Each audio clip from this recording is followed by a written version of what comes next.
بالله السميع العليم من الشيطان اللعين الرجيم. بفضل الله بسم الله الرحمن الرحيم. الحمد لله رب العالمين والعاقبة للمتقين ولا عدوان إلا على الظالمين، والصلاة والسلام الأتمان الأكملان المتلازمان على خير ولد عدنان سيدنا وحبيبنا وعظيمنا مصطفانا محمد صلى الله عليه وعلى آله الطيبين الطاهرين، ورضي الله تعالى عن صحابته البررة المتقين. فيا رب هيئ لنا من أمرنا رشدا، واجعل معونتك العظمى لنا مددا، ولا تكلنا إلى تدبير أنفسنا فالنفس تعجز عن إصلاح ما فسدا. أنت العليم وقد وجهت يا أملي إلى رجائك وجها سائلا ويدا، وللرجاء ثواب أنت تعلمه، فاجعل ثوابي دوام الستر لي أبدا، آمين يا رب العالمين.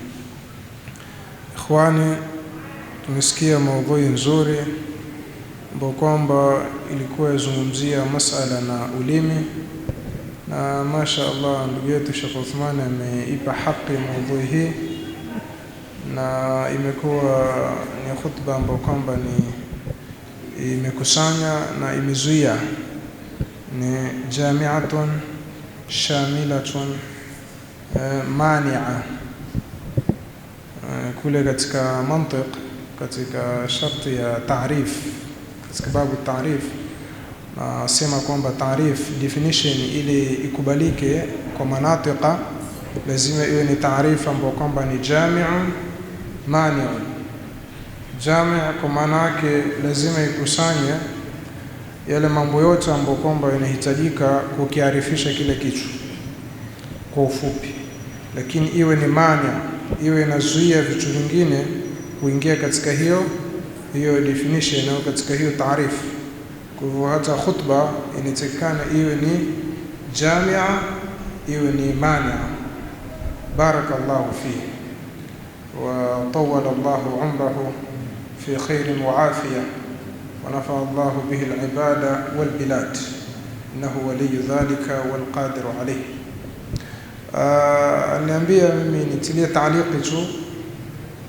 Tulifanya katika juma moja kabla hilo pita, tulifanya tadshin, hafla tadshin kitabi al-mawsum bil-quh al-mukhadharab sharh nazm muthalath Qutb.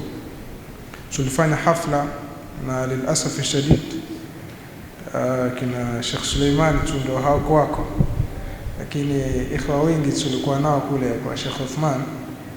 Ilikuwa ni hafla ya uzinduzi wa kitabu ambacho kwamba jina lake kinaitwa Al-Quh Al-Mukhadharab Sharh Nazm Muthalath Qutb. Kuna baadhi ya ikhwa wanipigia simu wanauliza, Sheikh, nini maana ya hii anwani ya kitabu? Hii kitabu tafsiri yake nini? Maana tumeangalia tumeshindwa kuelewa nini maana yake. Maana yake al-quh katika lugha ni al-asil, ni mtu ambaye kwamba wa asili katika kitu. Mathalan Mtume sallallahu alaihi wasallam kana arabiyan quhan, alikuwa ni Mwarabu ambaye kwamba ule uarabu wake si uarabu wa kubambanya, ni uarabu hasa. Na al-mukhadharab ni al-fasih al-baligh fi al-fasaha. Mukhadharab ni mtu ambaye kwamba ni fasaha alopindukia katika ufasaha wake. Kwa hivyo ila anwani tu inajulisha kwamba kitabu kile ni kitabu ambacho kwamba ni cha lugha, ni kitabu ambacho kwamba ni cha kitaaluma, si kitabu cha kidarweshi. Na maudhui yake ni maudhui ambayo kwamba taban tunaweza kusema ni farid, ni maudhui ya kipekee.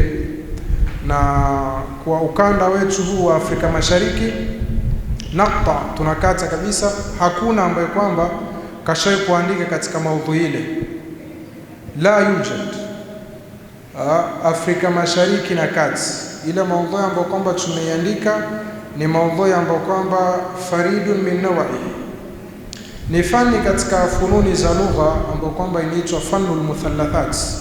Tulieleza siku ile kiufupi, muthalath katika lugha ni fani ambayo kwamba ina deal na vile vilma ambavyo kwamba vinasomeka mara tatu.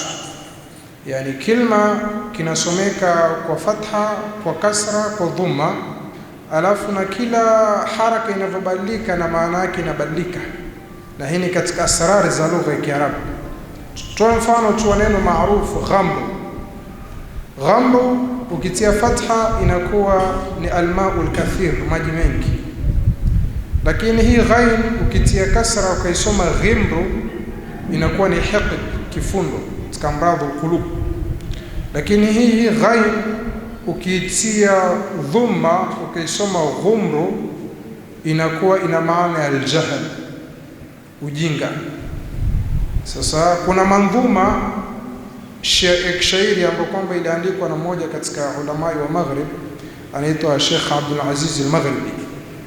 Ana mandhuma yake inaitwa Al-Murith li Mushkil al-Muthallath, kwamba inaanza hamdan li bari al-anam thumma as-salatu was-salam ma'naha fi dawhin hamam ala ar-rasul al-arabi wa alihi wa sahbihi wa man tala min hisbihi sabilahu fi hubbihi ala mamar al-hiqab wa ba'du fal-qasd bima awradtuhu sharh lima kana qad kana qablu nudima muthallathan li qutrubi. Kisha akaenda paka akaanza al-ghamru ma'un ghazra والغمر حقد سترا والغمر ذو جهل سرى فيه ولم يجرب تحية المرء السلام واسم الحجارة السلام والعرق في الكف السلام رواه في لفظ النبي إلى آخر المنظومة. ambao kwamba katika fani hii kitabu cha kwanza ndiyo Muthallath Qutrub. Kisha baada ya hapo kuna al-I'lam bi Muthallath al-Kalam cha Imam Ibn Malik. Kuna pia Muthallathatul Arab cha Quwaidir. Kisha kuna Takmilatul I'lam ila akhir. Kwa hiyo ni fani ambayo kwamba ni mustaqil na taban yani ni tamu ukisoma, inaleta ladha fulani na inakufungua. Kwa hivyo hii ndio hafla ambayo kwamba tulikuwa nayo juma kabla hili, ambayo kwamba Sheikh Uthman amesema tu itilie taaliki kidogo, na hayo ndio maudhui ambayo kwamba tulikuwa tukiishi nayo. Kwa hivyo kile kitabu ni Fatiha tu, ni ufunguzi tu, lakini tutakuwa tuna vitabu vingine vingi ambavyo kwamba tayari nishaviandika kwa muda mrefu, vipo katika marhala ya tahqiqi sasa hivi, na baada ya muda inshallah tutafanya tena hafalati kama hizo na hazitokoma inshallah, kwa sababu ya ilmu sisi ndio kazi yetu na maisha yetu ni ilmu. Na lilasafi shadid, katika masikitiko ni kwamba mashekhe wengi sasa hivi tumepuuza suala hili la uandishi. Unajua kuna sababu nyingi, lakini ilmu kudumu hasa ni kuandika. Na hasa tukiangalia ulamai hapa, kulikuwa kuna ulamai wengi, lakini ulama ambao kwamba wamedumu katika ndimi za watu, katika marakiz, katika masaji ni wale walioandika. Mathalan kwa Tanga kule kulikuwa kuna yule Sheikh Muhammad Ayub, mashallah, alijitahidi kaandika rasail nyingi. Kuna yule Sheikh Muhammad Bakar, Allah yarhamu, alijitahidi akaandika rasail nyingi. Kuna Zanzibar kule, Zanzibar mashallah, wenyewe katika uandishi ulama wa Zanzibar umetushinda mashekhe wa bara mara 10,000 mbele, kwa sababu ulama wengi takriban ndio wasoma wa Zanzibar wameandika, kuanzia kina Al-Habib Ahmad bin Smith ameandika, Al-Habib Umar bin Smith ameandika, wa karibuni kina Sheikh Abdullah Al-Farsi wameandika, lakini kina Sheikh Burhan Mukalla, Allahu akbar, Allah yarhamu, mwenye ile al-Alfiyatul Wadhiha ameandika alfia kama alfia ya Ibn Malik, inaitwa al-Alfiyatul Wadhiha, zaidi ya beti 1000 katika nahwu na sarfa. Sheikh Burhan Mukalla ni katika walimu wa Sheikh Abdullah Al-Farsi, pia alisoma kwa kina Sheikh Suleiman Al-Alawi na ulama wengine. Al-Alfiyatul Wadhiha imechapishwa Cairo zaidi ya mara 3, zaidi ya mara 4 tabani, imechapishwa Cairo al-Alfiyatul Wadhiha Sheikh Burhan Mukalla. Lakini kina Abdullah Al-Farsi pia wameandika, na ulama wengi nao mimi chungu zao ambao kwamba waliandika. Lakini asif kuna yule Sheikh Hassan bin Umayr wa Zanzibar pia mashallah aliandika vitabu vingi, lakini mashekhe wetu wengi wa huku aghlabu wengi wao hawaandiki. Sasa sijui ni uvivu wa kufungua vitabu, kwa sababu kuandika toba natija ya kusoma, na au sijui ni kupuuza au ni kitu gani, Lakini sisi tumependelea sasa hivi kuanzisha hii haraka kama kuhuisha na kuonyesha, kwa sababu najua kitu kimoja, wenzetu Arabuni kule wanaandika sana, na sisi huku tumekuwa ni soko la watumiaji tu, hatuandiki wala hatuzalishi. Sisi ni soko la istihlak, ni soko la watumiaji tu, hatuzalishi sisi wala hatuandiki. Yani sisi ni matasa, hatuzalishi sisi tunapokea tu. Na hili ni tatizo, kwa sababu hizo taaluma walizokuwa nazo kwa Arabuni hata sisi pia tuko nazo.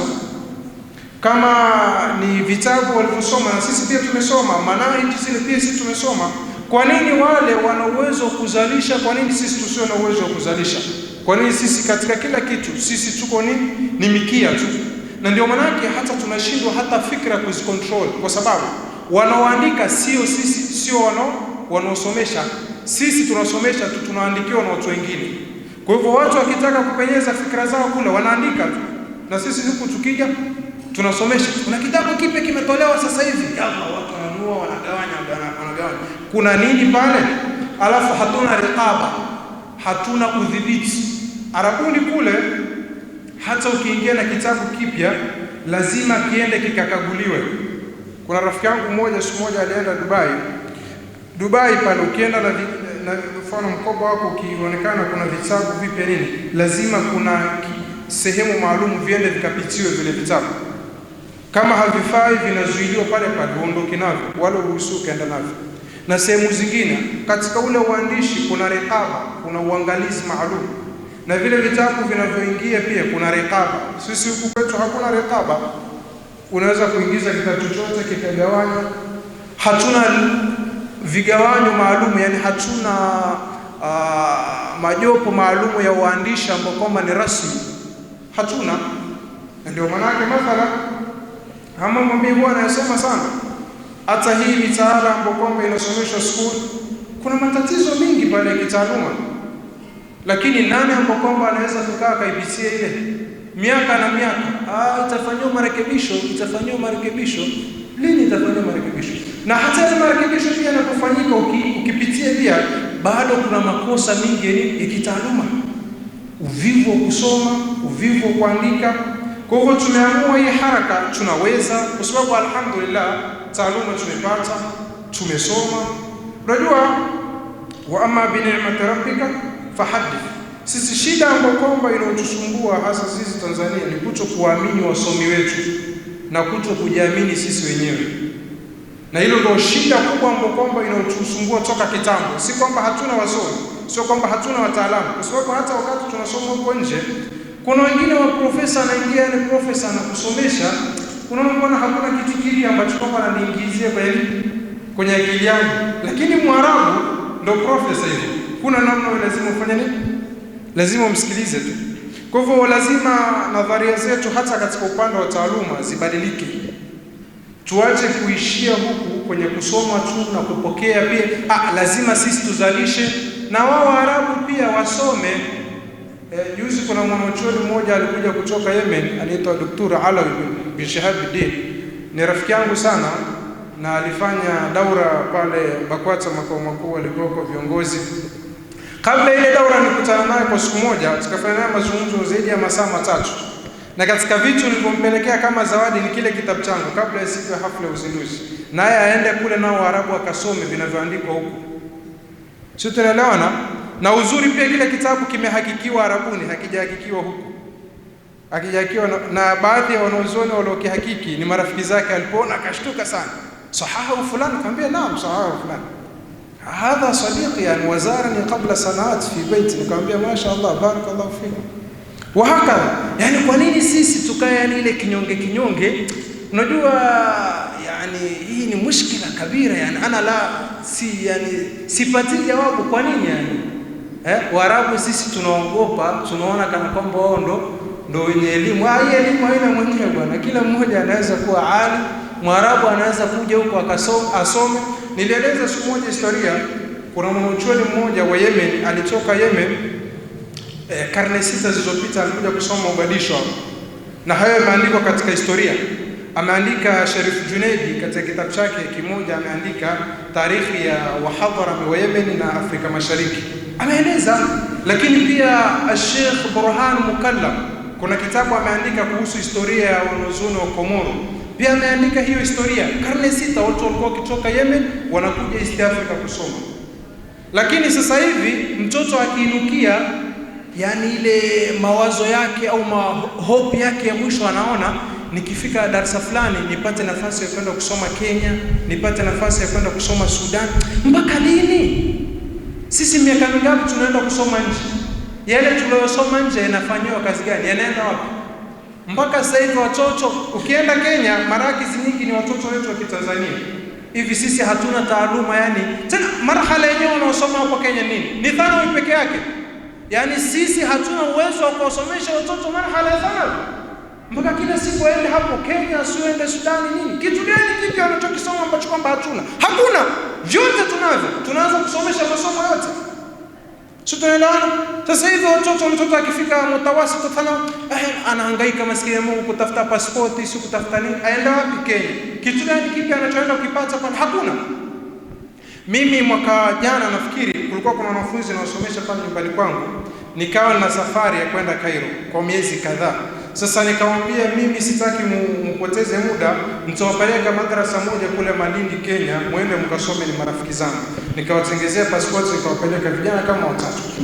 Wakati mimi niko Cairo ni miezi mingi, anambia Sheikh, wallahi tutamani urudi uturudishe. Kwa sababu atambia ni ule mustawa tunaosomeshwa huku na ule tuliokuwa tukipata kule tofauti kabisa. Wakaambia wallahi tutamani turudi kesho ukirudi hapa. Hakuna mambo mapya, hakuna. Na huo ndio halisia. Kwa hivyo sisi tukiamua watoto wetu inabidi wasome hapa hapa.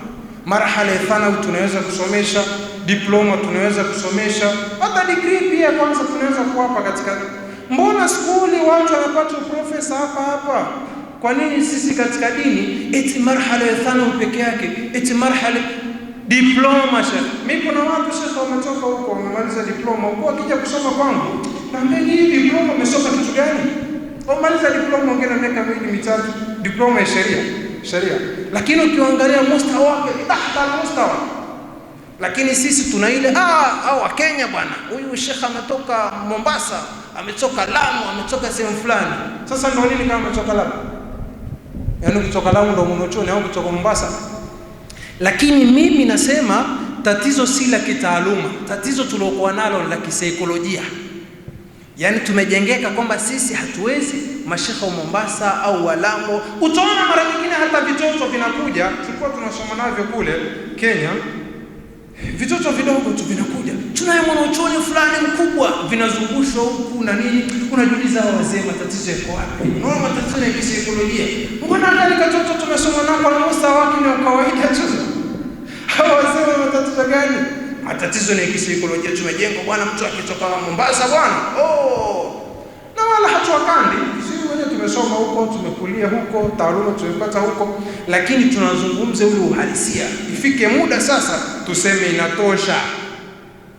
Mimi nawapongeza sana ndugu zetu wa Tanga, mashaallah, hilo tatizo kwa upande wa Tanga halipo.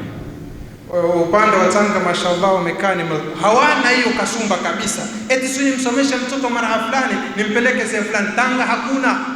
Nawapongeza sana ndugu zetu wa Tanga. Au hiyo Sheikh iko kwamba mtu usome marhala fulani upeleke Mombasa au sehemu fulani. Tanga hakuna. Hilo tatizo liko huku kwetu huku. Na sasa lazima ifike muda tuseme kafa, inatosha. Wao wasomesha watoto wao na sisi tusomesha watoto wetu. Na ikiwezekana wao watoke kule waje wachukue huko, kwa sababu si kila kitu wanacho tulichokuwa nacho sisi. Kuna taaluma zingine tunazo sisi, wao hawana. Mpaka hapa tuseme اللهم اجعل جمعنا هذا جمعا مرحوما وتفرقنا من بعده مؤيدا معصوما ولا تجعل فينا ولا معنا ولا في جماعة سيدنا محمد صلى الله عليه وسلم شقيا ولا محروما ولا مطرودا برحمتك يا ارحم الراحمين. وصلى الله على سيدنا محمد والحمد لله رب العالمين.